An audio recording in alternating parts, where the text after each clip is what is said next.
Bonjour Ahmed. Assieds-toi. Merci d'être venu. Non, je voulais te parler. Tout d'abord, un bon anniversaire. C'est merveilleux d'avoir 17 ans. Hélas, ça ne dure pas. Mais en avoir 82, c'est pas mal non plus.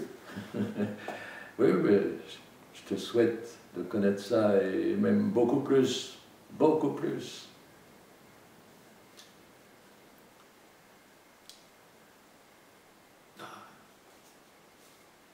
C'est vrai ça. Il paraît que tu as décidé de partir faire le djihad en Syrie.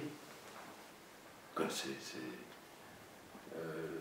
calife, il t'inspire?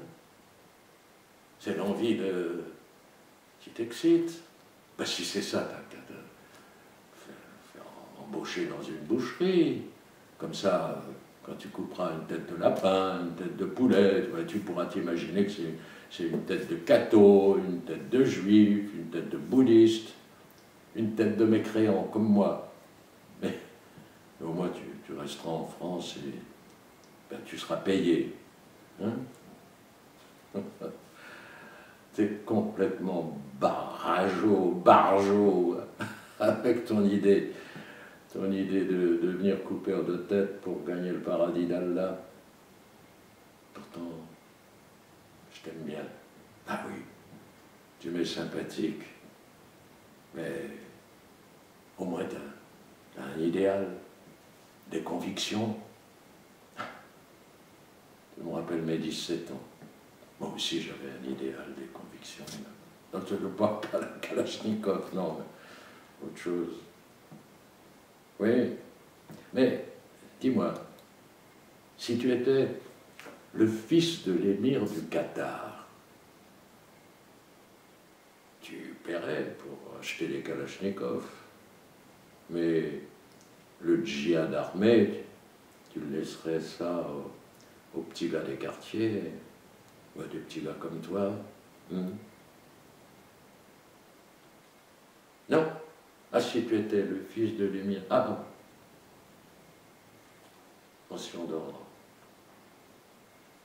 Je reprends la phrase d'avant.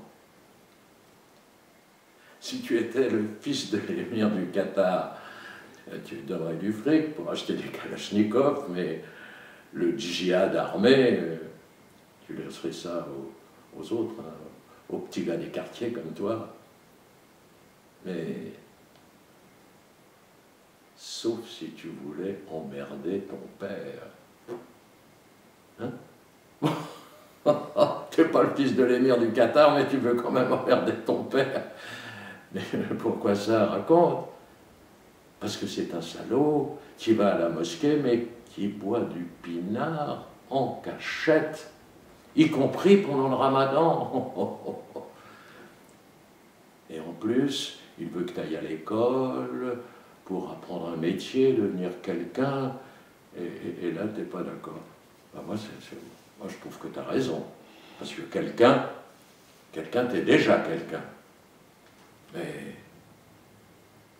en plus, il te fait honte avec sa veste jaune à ramasser les poubelles des autres, à s'accrocher derrière le camion Ben. Ah, oui, c'est vrai. Ah, il est payé des clopinettes. Plus le boulot est dégueulasse, moi il est payé. Et c'est peut-être pour ça qu'il veut que tu étudies, pour avoir un métier, devenir quelqu'un. Peut-être que c'est parce qu'il t'aime. Honte sur lui. Oh là là là là. Écoute, Ahmed, rendez-vous dans 50 ans. D'accord, j'y serai plus. Mais toi j'espère bien que tu y seras. Et quand tes enfants auront honte de toi avec ta djellaba percée et tes babouches, et qu'ils te le diront, hein? Et t'imagines, peut-être qu'un de tes fils sera spationaute. Tu le vois monter dans une fusée pour aller sur Mars, en djellaba et avec des babouches, comme ton prophète au 8e siècle avant Jésus-Christ. Mais si Monsieur Mahomet y revenait aujourd'hui, il serait en costume, cravate, il aurait un iPod de dernier modèle dans sa poche, et dans son attaché-caisse, il aurait un petit ordinateur avec la petite pomme dessus. Hein? Oh non! Dans son attaché-caisse, il aurait une bombe. Mais t'es vraiment un sale petit con. Pourquoi je te parle alors que je dis que t'es un sale petit con? Bon,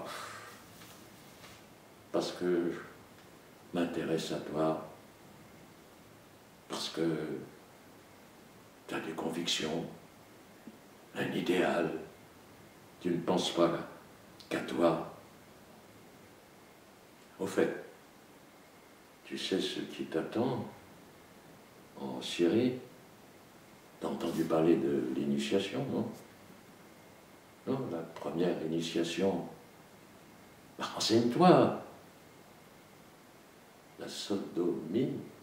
Mais non, c'est pas de la propagande, renseigne-toi. Et si tu veux pas te faire enculer, laisse tomber, retourne à l'école.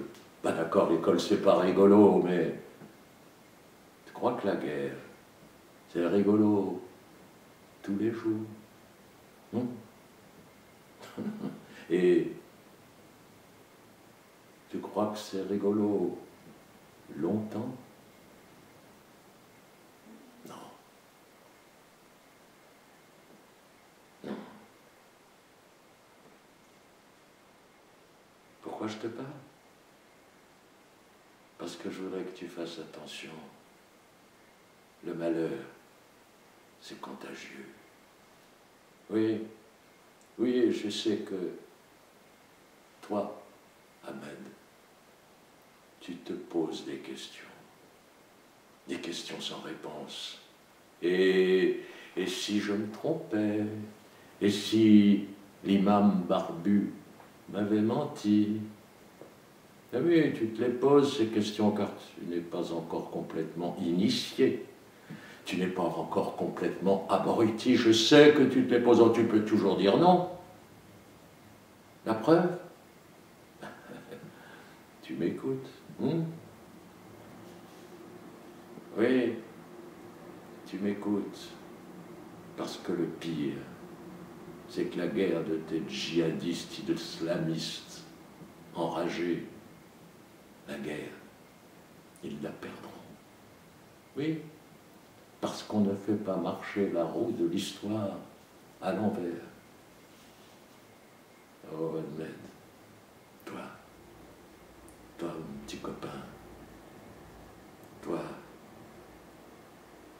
je te vois allongé dans le sable rouge de ton sang, abattu par un obus chiite. Ouais. Pas un obus américain, pas un obus juif, pas un obus français, non. Non, l'obus qui te tuera. Il a été envoyé par un petit gars comme toi, un fou de Dieu comme toi, mais de l'autre camp. Oui, je te vois là, qui agonise, appelant ta maman comme n'importe quel petit enfant blessé.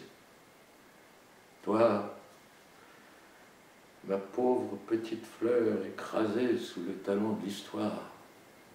Toi, si vaillant, si déterminé, si pitoyable de bêtises conquérantes.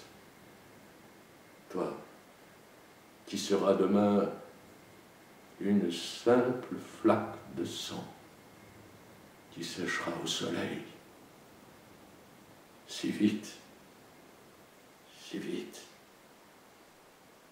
Oh, j'aurais voulu te donner envie d'aimer la vie. Oui, même la vie de ton brave homme de père,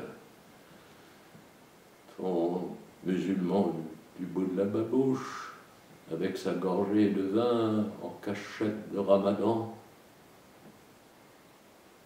Ton père, mon ami, mon frère, je le vois, je le vois, le jour de ta naissance, quand il t'a pris dans ses bras pour la première fois, ébloui par cet éclair inouï. La vie